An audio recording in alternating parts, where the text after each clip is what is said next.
Eren é muito autocentrado e essa análise vai ser meio polêmica. Sejam muito bem-vindos, eu estou assistindo Attack on Titan pela primeira vez, sem spoiler, e gravando aqui pra vocês as minhas análises. Lembrem-se do nosso acordo, quando vocês não me dão spoiler, a minha análise ela é muito melhor porque ela é puramente sobre as coisas que eu assisti na tela, sem expectativa nenhuma para o futuro, que não seja algo que eu mesma pensei.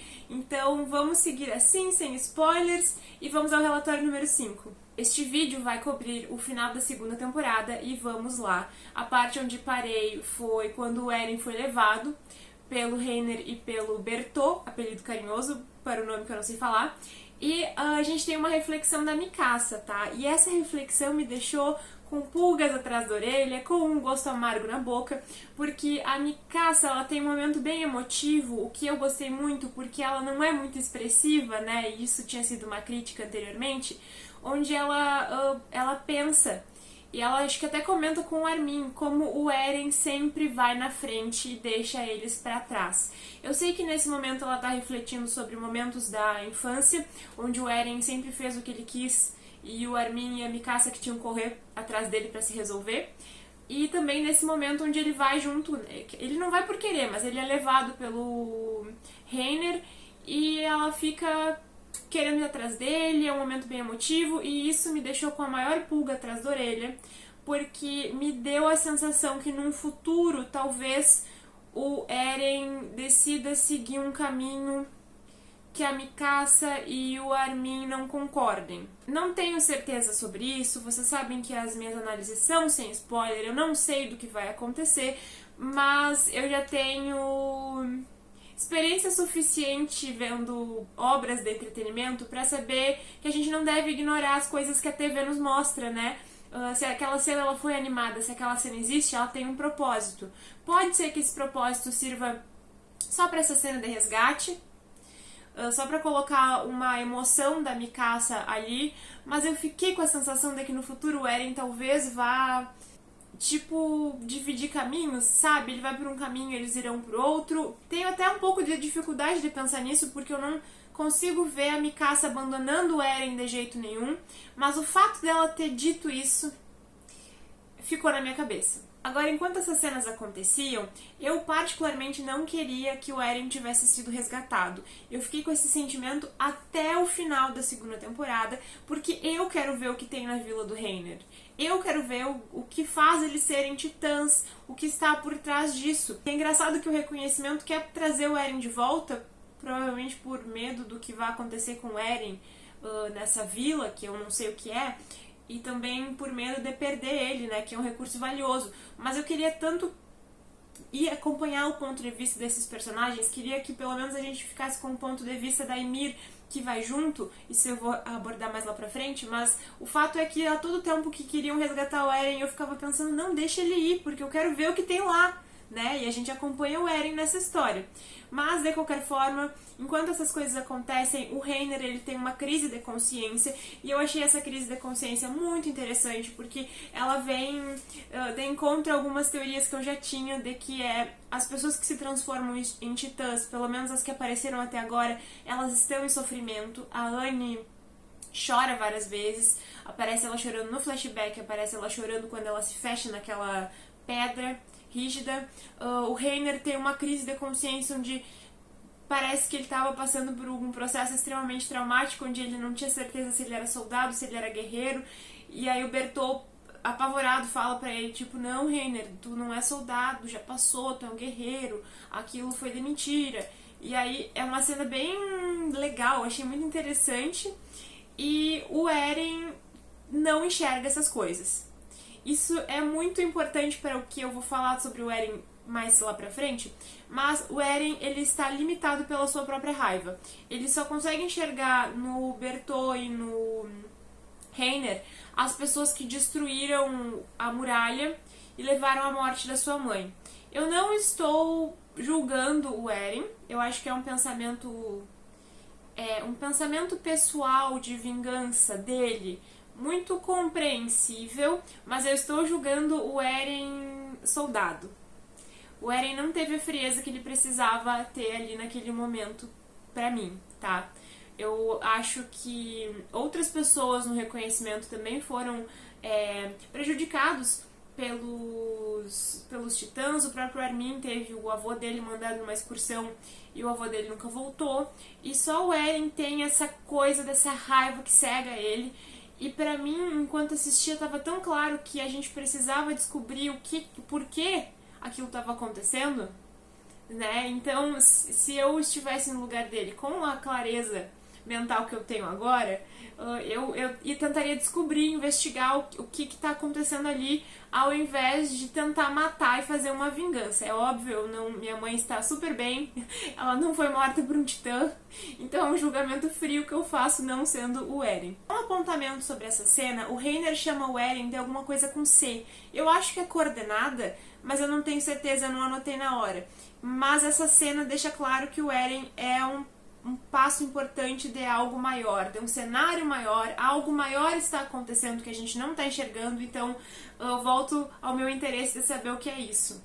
Outras revelações que vieram nesse final da temporada foi o passado da Ymir, de líder de culto muito louco. Ela era líder do culto, mas também não era exatamente assim, porque colocaram ela lá. Aparentemente ela é mais velha do que ela aparenta ser, porque ela ficou 60 anos vagando ao relento para fora da muralha. Eu achei muito interessante como o Reiner e o Bertô falam sobre isso, com uma certa normalidade, com a Ymir. Achei toda essa parte dos diálogos entre os três com o Eren presente muito interessantes. Obviamente eu estava interessada em saber mais sobre os titãs e o Eren falava coisas sem sentido e eu ficava com vontade de... Meu Deus, Eren, rapidinho, deixa eu prestar atenção nessa outra parte aqui. Mas essa tensão toda me prendeu na TV e achei algo muito bom desses episódios, uma tensão muito bem construída. Eu confesso que eu não entendi muito do flashback ali do passado da Ymir. Eu entendi que ela foi pega, ela era meio criança órfã, foi pega, foi posta num lugar, fez o teatro que precisava fazer para se manter bem ali por um tempo. Eventualmente esse teatro dela parou de dar certo. Achei a sociedade que se formou à volta dela bem doentia. Não acho que ela tem culpa de nada, tá? Acho que ela só jogou o jogo que precisava. Eu não entendi se ela foi morta e ressurgiu como um titã ou o que aconteceu, isso ainda não ficou claro pra mim.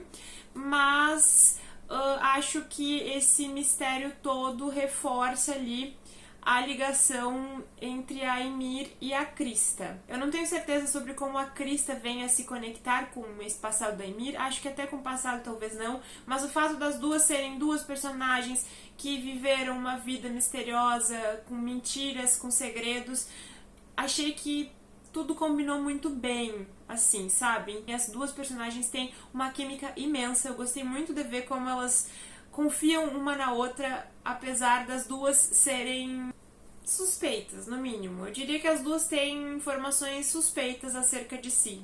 A essa altura, Bertô, Reiner, Ymir e Eren estão em fuga, Eren a contragosto, né?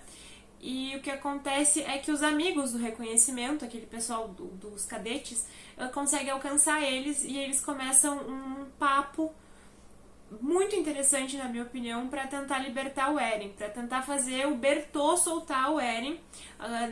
Nesse momento o Reiner está em forma de titã e o Bertô está segurando o Eren ali na sua forma humana.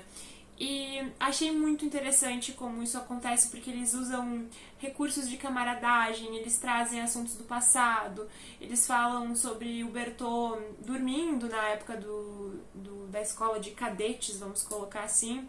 Eles falam sobre assuntos do passado, de quando eles eram amigos. E deu tanta pena, porque eles levam o Bertô ao máximo do emocional, o que é uma estratégia muito boa para conseguir recuperar o Eren, mas eu achei interessante que ninguém ali está pelo Bertô e pelo Reiner, mesmo sendo amigos. Tamanha é a aversão que eles têm a titãs na cabeça deles. E assim, eu não estou fazendo um julgamento, eu entendo que essa é a realidade desse mundo. Mas me surpreende ninguém ter uma pulguinha atrás da orelha e pensar, poxa, eu conheci essa pessoa, ela era tão legal, por que ela faria isso? O que tem por trás disso?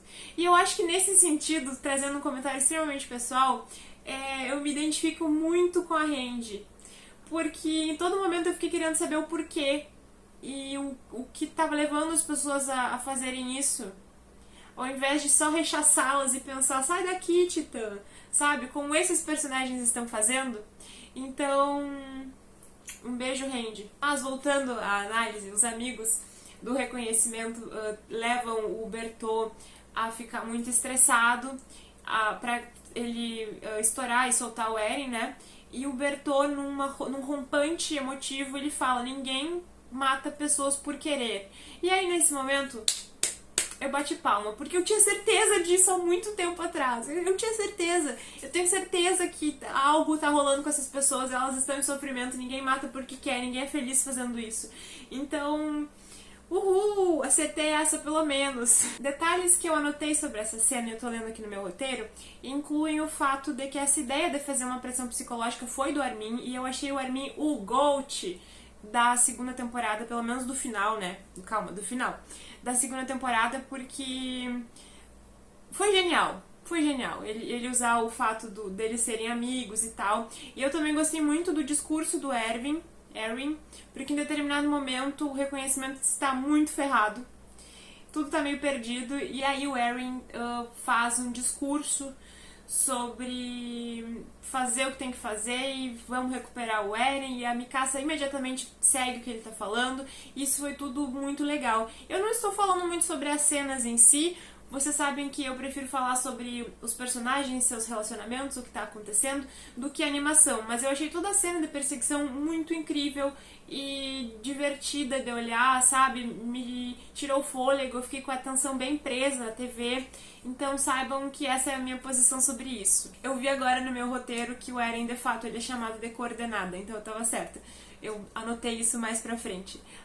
Agora a gente tem um momento onde o Eren perde um braço, e eu fiquei nervosa porque eu gosto dele, não queria que nada ruim acontecesse com ele, e a luta ela fica meio generalizada. E o Reiner, no meio dessa luta, o Reiner está transformado em titã blindado, se eu não me engano. O Reiner luta muito para recuperar o Eren. Pra mim, fica claro que algo muito importante está na mesa pro Reiner fazer esse esforço todo de destruir os laços que ele criou, tentar pegar o Eren e levar pra vila dele. Sabe, algo está acontecendo aí, eu ainda não sei o que é, mas é algo muito grandioso, eu sei disso. Agora, em determinado momento, a gente tem o Eren e a Mikasa, após terem escapado das mãos do Reiner, sozinhos. A Mikasa está machucada e o Eren está me irritando profundamente. E aí é a parte da temporada que eu não gostei. Agora, voltando um pouco atrás para dar o contexto para vocês, durante esse arco a gente vê ali aquele personagem loiro, que eu acho que é da guarnição, que é um homem mais velho, que acompanha a Eren, Mikasa e Armin na infância, ele está presente nesse arco.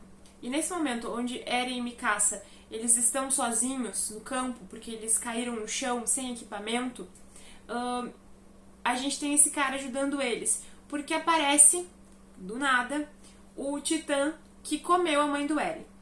Eu não gostei de nada do que acontece a partir daí. Eu não me lembro o nome desse personagem, infelizmente, eu não tô diminuindo a importância dele, é porque eu não consigo anotar às vezes e eu não pesquiso os nomes dos personagens pra não tomar spoiler, então eu espero que vocês saibam de quem eu tô falando. Este cara tem ali uma luta bem legal até, tá? O problema não é ele em si, mas eu não gostei da presença do Titã que matou a mãe do Eren. Eu achei que o Eren já estava muito inflamado pela presença do Reiner, eu já achei que o Eren estava equivocado e não conseguia olhar para além da sua vingança. Essa é uma opinião pessoal, mas foi isso que eu senti. E aí quando aparece esse Titã, quando a Mikasa e eles estão sozinhos, e a situação tá indo muito pro abismo, e aparece esse Titã, eu pensei, pra quê? É too much, sabe? E aí quando apareceu esse outro personagem mais velho pra ajudar eles, eu sabia que ele ia morrer, não teria como esse cara salvar eles, não é do feitio dessa obra tirar esse cara vivo dessa situação. As opções eram, ou esse cara vai morrer matando esse Titã, ou esse cara vai morrer e nada vai acontecer, o Titã vai ficar vivo. Dito e feito, o cara morre, é um shit show, né? O Eren, ele quer lutar, mas ele não consegue. A Mikasa tá machucada. O Eren dá um show de egoísmo, ao meu ver. O Eren, ele quer participar da luta, ele quer vingar a mãe dele.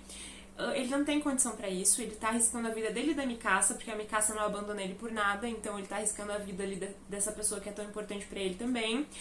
E é uma cena too much, que não leva a lugar nenhum. Talvez no futuro gere sentimentos pro Eren, não tô questionando isso. Eu achei que no momento, enquanto acontecia, eu não gostei, principalmente porque um pensamento recorrente do Eren é: isso tudo tá acontecendo por causa minha, eu tenho que matar esse titã.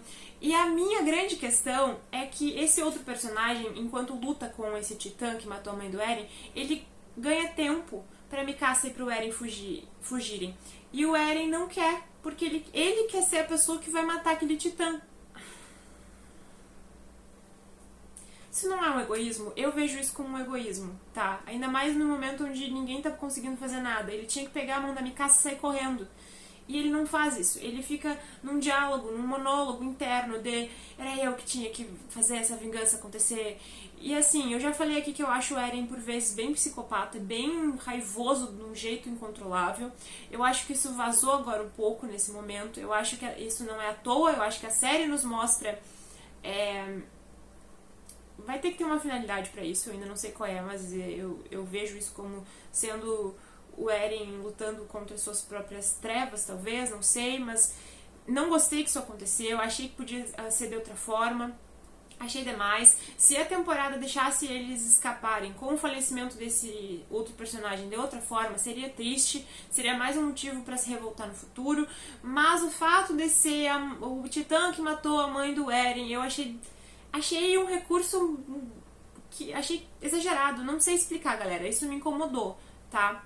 E nesse momento a gente tem uma cena ali que eu não tenho certeza se foi romântica, se foi uma grande amizade, o que que foi, que é o Eren confortando a Mikasa e ele diz coisas pra ela no sentido de tamo junto, vamos lá. E aí seria, eu acho, a primeira grande demonstração de afeto, de reconhecimento entre eles, mas eu achei o lugar inapropriado, eu acho que eu já estava irritada por o Eren ser essa pessoa tão autocentrada, que essa demonstração de amor, seja romântico, seja um amor de amizade, seja o que for, me irritou, eu não gostei. Então, todo esse finalzinho ali da segunda temporada, não apreciei, achei demais, achei exagerado, não curti, tá? Agora, uma coisa que precisa ficar clara é que eu compreendo o fardo que o Eren carrega, tá? Eu já acompanhei outros personagens que têm essas mesmas questões sobre si, sobre sua responsabilidade. Vamos pegar uma obra bem popular, é Harry Potter. Harry Potter, em determinado momento, tem uma grande culpa, porque ele pensa que tudo acontece por causa dele.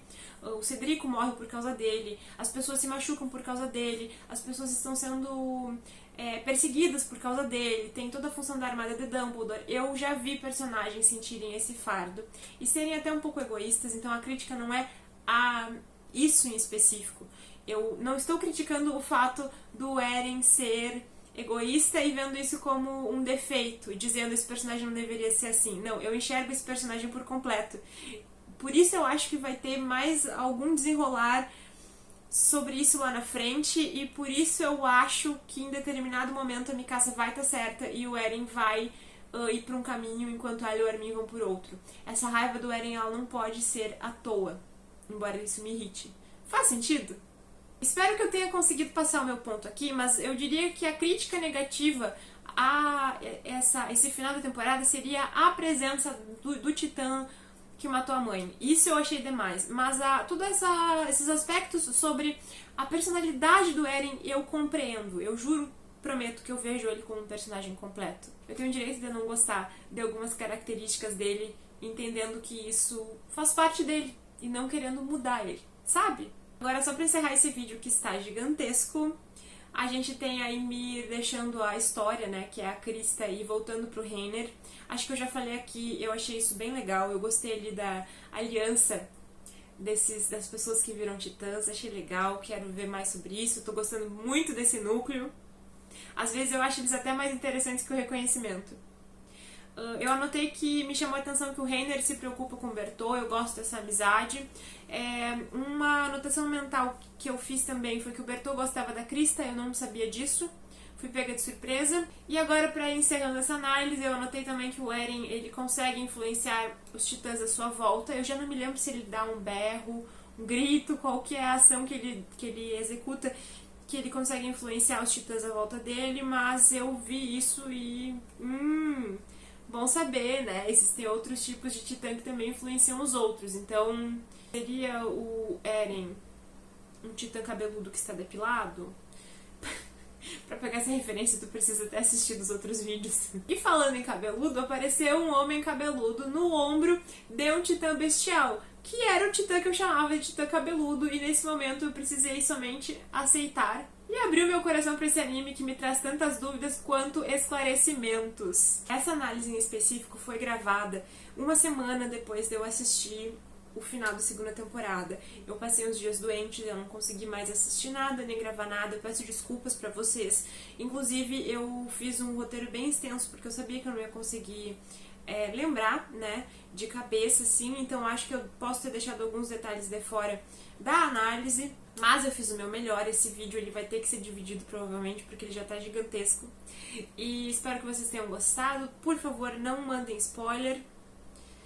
Comentem o que vocês acharam, concordam ou não concordam.